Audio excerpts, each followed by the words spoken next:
हाँ तुला तबियत देऊ का? अरे आप लोग मेरी बात तो सुनिए। हवलदार साहब क्या हो रहा है sir?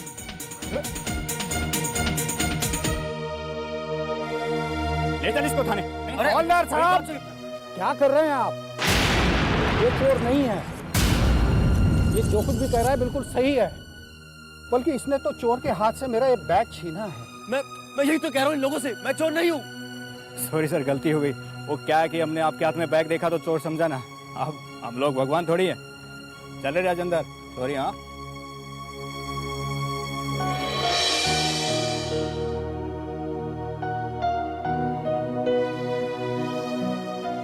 Thank you very much. It's okay. मन मेरा व्यथित है, जाऊं कहाँ न जाऊं, इस ओर अपने उस ओर तुम इतना काय को रोता है? तुम्हें पता है प्रेगनेंसी के इस कंडीशन में तुम्हें इतना रोना नहीं मांगता है। अगर तुम इतना दुखी होएगा तो तुम्हारे बच्चे पर क्या असर पड़ेगा? लगता है मेरी तकदीर में आंसुओं के सिवा और कुछ नहीं बचा। थोड़ी सी खुशी मिलती है और कुछ ना कुछ ऐसा हो जाता है कि आंसू आ ही जाते हैं। कितनी खुश थी मैं सुबह ये सोचकर कि डीके को उसकी मनपसंद नौकरी मिल गई,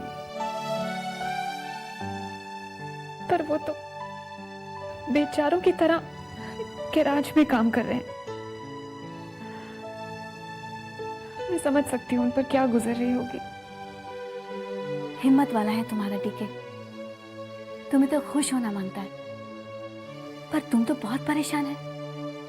मैं तो इसलिए परेशान हूँ कि डीके अभी तक आया क्यों नहीं। कभी कभी इंसान जब परेशान होता है ना तो वो अकेला रहना मांगता है, ताकि वो सोच सके कि बुरे वक्त के साथ कैसा लड़ा जाए। देखना वो थोड़ी देर में आ जाएगा। एक तरफ डीके की प्रॉब्लम्स और दूसरी तरफ मेरी बहन रानो, जो ये समझ ही नहीं पा रही है कि उसका पति वेदांत उसे धोखा दे रहा है। गलत, बिल्कुल गलत। वेदांत को मैं बचपन से जानती हूँ, बहुत ही साफ और अच्छे दिल का लड़का है वो तुम्हें कभी धोखा नहीं दे सकता, कभी नहीं। मैंने उसे जन्म नहीं दिया तो क्या हुआ, मैं उसे बेटा ही मानती हूँ। वेदांत जैसा बेटा चिराग लेकर ढूंढने से भी नहीं मिलेगा। हाँ रानू, और एक बात, पति पत्नी के रिश्ते की बुनियाद होती है यकीन। पति पर शक करना बहुत बड़ा पाप होता है। वेदांत जैसा पति सिर्फ किस्मत वालों को मिलता है।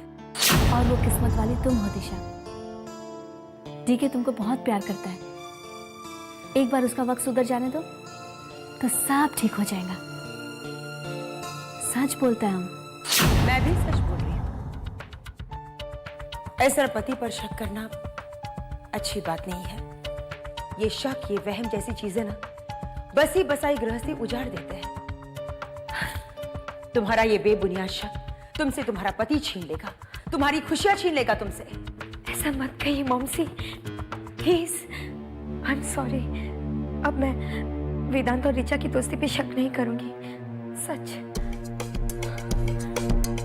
ये सब कुछ तुम सिर्फ ऊपर से कह रही हो, लेकिन तुम्हारे दिल में अभी भी शक पूरी तरह से मिट नहीं गया है। और आज जो तमाशा तुमने खड़ा किया ना, मुझे नहीं लगता उसके बाद वेदांत तुम्हारी किसी भी बात पर यकीन करेगा। पर मुझे भरोसा है अपने आप पर। मैं वादा करती हूँ झरना, आज के बाद डीके की जिंदगी में गम का एक पल भी नहीं आने दूंगी। कभी उसके चेहरे पर दुख नहीं झलकने दूंगी। हमारे पास पैसा नहीं है तो क्या हुआ, प्यार तो है ना। पैसा ही तो सब कुछ नहीं होता ना, बल्कि पैसा तो हर मुसीबत की जड़ होती है। देख लो, ज्यादा पैसा होने का नतीजा भी देख लो। क्या हालत हो गई है हमारी। मौसी, आप समझाइए ना वेदांत को, वो आपकी बात कभी नहीं टालेगा। पता नहीं, पर एक रास्ता है। अगर तुम वेदांत का भरोसा जीतना चाहती हो तो तुम्हारी कंपनी डायमंड्स फॉरएवर के जो शेयर्स तुम्हारे नाम पर है, वो सारे शेयर्स वेदांत के नाम पर ट्रांसफर कर दो। मतलब? नहीं, मतलब सिर्फ कुछ दिनों के लिए। जब तुम्हें यकीन हो जाएगा कि तुमने वेदांत का भरोसा जीत लिया है, तब मैं उसे कहूंगी और वो तुम्हारे सारे शेयर्स दोबारा तुम्हारे नाम पर ट्रांसफर कर देगा।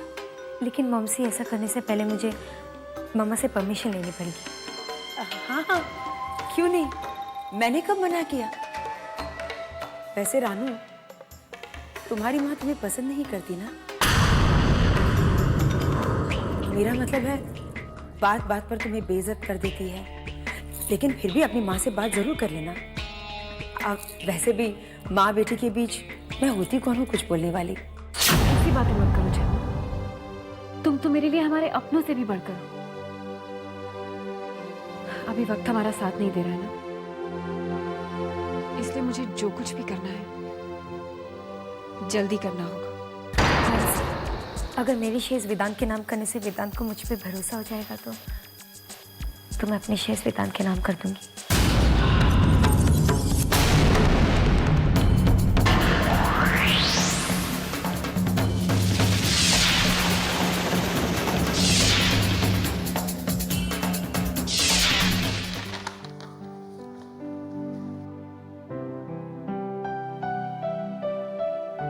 वाह, वेरी इम्प्रेसिव। वैसे इतना काम करने के बाद एक मामूली नौकरी करने की क्या जरूरत है? यूं समझ लीजिए कि हमारे हालात कुछ ठीक नहीं है। प्लीज आप कोशिश कीजिए डीके को जल्दी से जल्दी एक अच्छी नौकरी मिल जाए। देखिए, नौकरी की जरूरत तो सभी को है, लेकिन ये भी साफ है कि डीके सहगल के लिए नौकरी ढूंढना बहुत मुश्किल है। क्यों? क्या कमी है उसके रेज्यूमे में? नहीं, कमी तो कोई नहीं है, बल्कि ये तो ओवर क्वालिफाइड है। लेकिन कौन अपने से ज्यादा समझदार और पढ़े लिखे आदमी को नौकरी देगा? तो फिर आप क्लाइंट को मत बताइए ना कि डीके की क्वालिफिकेशन क्या है। जितना जरूरी है बस उतना ही बताइए। देखिए, हमारे क्लाइंट्स हम पर भरोसा करते हैं और हम उनका भरोसा नहीं तोड़ सकते। और वैसे भी ये तो सारा शहर जानता है कि डीके सहगल कनका के मालिक थे। तो क्या डीके को नौकरी नहीं मिलेगी? नहीं, ऐसी कोई बात नहीं है। हम उनके लिए पूरी कोशिश करेंगे, बस आप थोड़ा सब्र रखिए। जैसे ही हमें कुछ पता चलता है हम आपको इन्फॉर्म कर देंगे। Thank you. Excuse me. Yes, अगर आप चाहें तो आपके लिए एक नौकरी है हमारे पास। मेरे लिए? जी, आपके लिए। लेकिन आप इतनी हैरान क्यों हैं? क्या आप ये जॉब करना नहीं चाहती? ऐसी कोई बात नहीं है। वैसे किस तरह का जॉब है? देखिए, ये एक लीडिंग टीवी चैनल के लिए एग्जीक्यूटिव का जॉब है। अगर आप चाहें तो हम आपका बायोडाटा भेज सकते हैं। वैसे किसी ऑफिस में काम करने का एक्सपीरियंस तो होगा ही आपको। जी, एक्सपीरियंस तो है। डीके सहगल की पत्नी हूँ, कनका में काम किया है। देखिए, आपको ये जॉब बहुत जल्दी मिल जाएगी और साथ ही बहुत अच्छी सैलरी भी मिलेगी, जिससे आपका महीना आराम से कट जाएगा। मैं चाहती हूँ कोई नौकरी तलाश करूँ। मतलब तुम्हें मुझ पर भरोसा नहीं? नहीं डीके, ऐसी बात नहीं है। तुम नौकरी नहीं करोगे तो? क्या हुआ दिशा जी, किस सोच में पड़ गई आप? नहीं, कुछ नहीं। मेरे पति शायद इस जॉब के लिए मुझे इजाज़त नहीं देंगे। सोच लीजिए, ऐसे मौके बार बार नहीं आते। आपको काम की ज़रूरत है, काम आपके सामने है, बस आपकी एक हाँ की ज़रूरत है।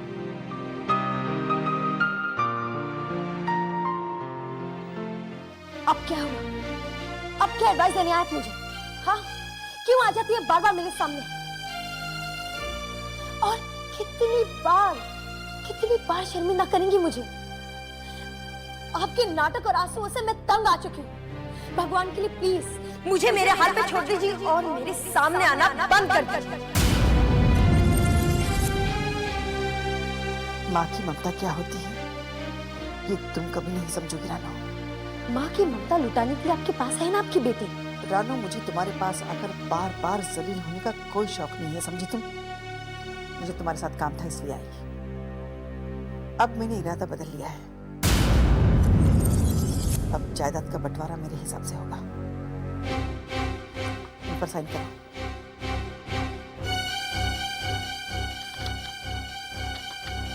ये कैसे पेपर्स? इसमें लिखा है कंपनी के शेयर्स और जायदाद तुम मुझे लौटा रही हो। क्या? घबराओ मत, मैं तुम्हारे शेयर्स के बारे में कुछ नहीं कह रही हूँ। मैं दिशा के शेयर्स के बारे में बात कर रही हूँ, जो दिशा के कहने पर मैंने तुम्हें दिए थे, वो मुझे वापस चाहिए। मुझे दिशा के बारे में सोचना है। बहाने मत बनाइए मामा, मैं अच्छे तरीके से जानती हूँ आपको मुझ पर और ना वेदांत पर यकीन है। वेदांत पर तो मुझे बिल्कुल यकीन नहीं है। मेरी समझ में नहीं आता रानो, तुम वेदांत पर इतना भरोसा कैसे कर सकती हो?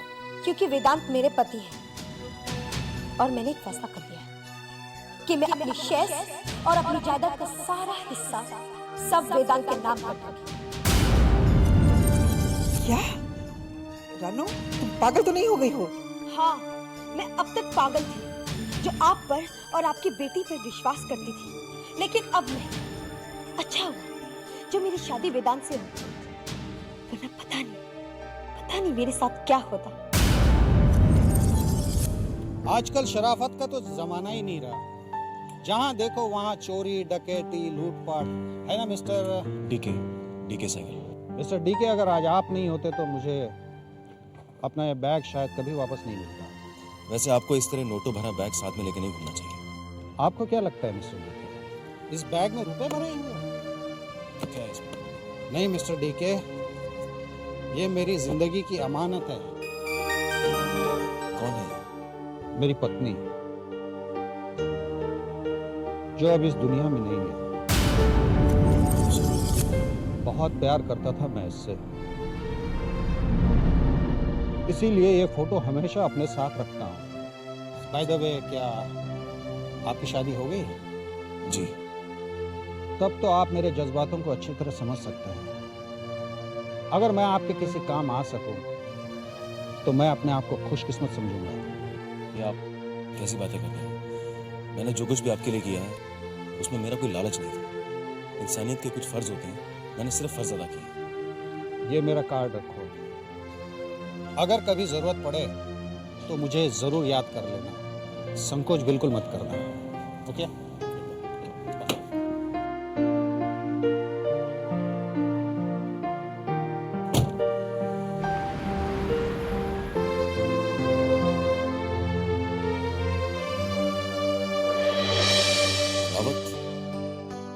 ये तो बहुत ही बड़ी फार्मास्यूटिकल कंपनी का मालिक है। I know, baby. Yeah, I know. I'm really sorry I'm late. लेकिन वो मेरी बेवकूफ बीवी है ना, वो कहती है कि मुझे कोई सरप्राइज देना चाहती है। वो जैसे मेरा पीछा छोड़ेगी, baby, I'll be there with you. I'll be there soon.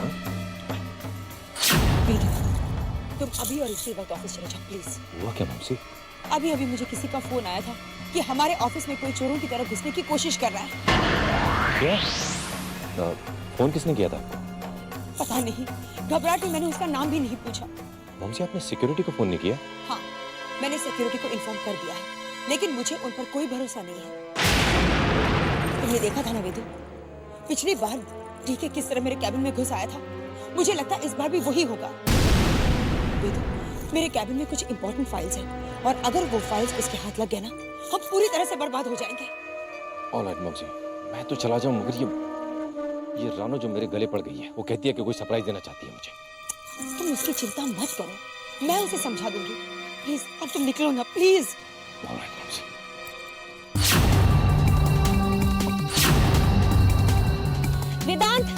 वेदांत, मम्सी, वेदांत कहाँ गया है? पता नहीं, कुछ कहकर नहीं गया बेटा। ये प्रॉपर्टी के पेपर्स मैंने उसके लिए तैयार किए थे, उसे देने थे।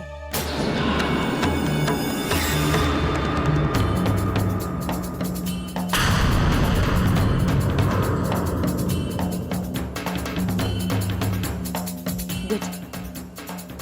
बहुत जल्दी है ना तुम्हें ये साबित करने की कि वेदांत से तुम कितना प्यार करती हो। और बिजनेस की देखभाल वेदांत से अच्छी तरह और कौन कर सकता है।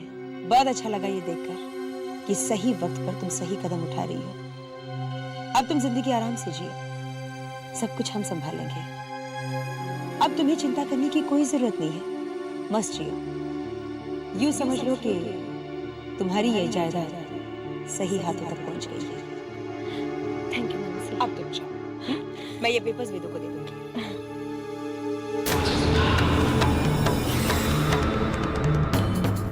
अब देखना रानी, मैं ये पेपर्स अपने नाम पर कैसे ट्रांसफर करते हैं, देखते जाओ।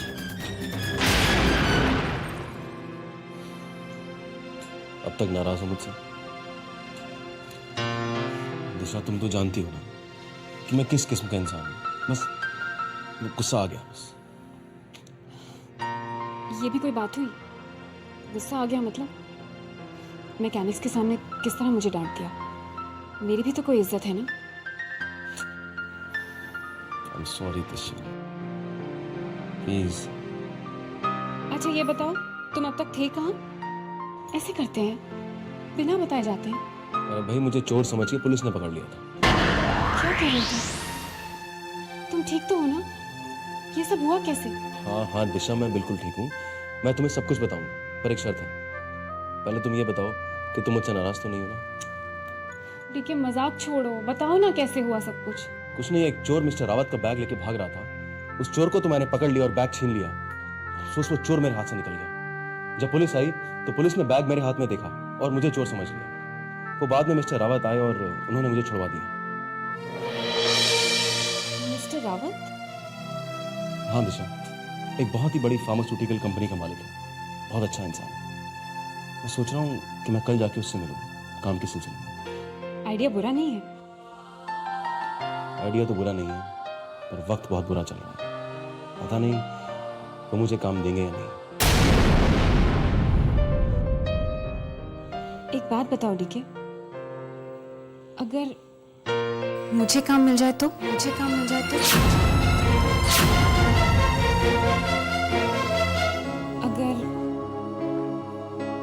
अगर मुझे काम मिल जाए तो? एक बार तुमने मुझे गैराज में काम करते हुए क्या देख लिया? तुमने समझ लिया कि टीके सहगल ने हार मान ली? मैं अपनी पत्नी का ख्याल नहीं रख सकता, तुम्हारी जिम्मेदारी नहीं ले सकता? दिशा, मैंने तुमसे कहा था ना कि तुम काम नहीं करोगी तो नहीं करोगी, बस। कोई अपना हो या बेगाना, हर इंसान मुझसे रूठा है। मैं क्या जानूं मेरी भूल है क्या, तन्हा तन्हा मेरी राहों में। डीके, मेरी बात समझने की कोशिश करो। दिशा, इसमें समझने वाली कोई बात ही नहीं। तुम अच्छी तरह जानती हो कि मैं नहीं चाहता कि तुम नौकरी करो, फिर बार बार तुम क्यों ये टॉपिक मेरे सामने लाती हो? मैं जानती हूँ डीके, लेकिन सच मानो जॉब के लिए अप्लाई मैंने नहीं किया था, बल्कि मैं तो तुम्हारा रेज्यूमे लेकर वहां गई थी। उन्होंने मुझे जॉब ऑफर कर दी। डीके, अगर तुम नहीं चाहते तो मैं नौकरी कभी नहीं करूंगी, बल्कि बप्पा से यही दुआ करूंगी कि तुम्हें नौकरी मिल जाए, जल्दी मिल जाए। तुम्हारी ये दुआ भगवान जरूर कबूल करेगा।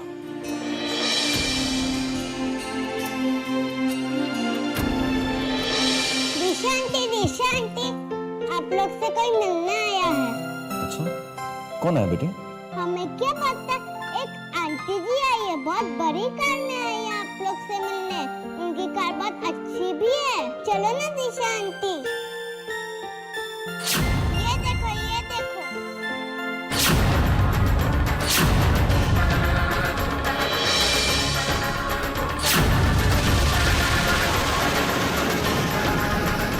नमस्ते दुष्यंत बाबू।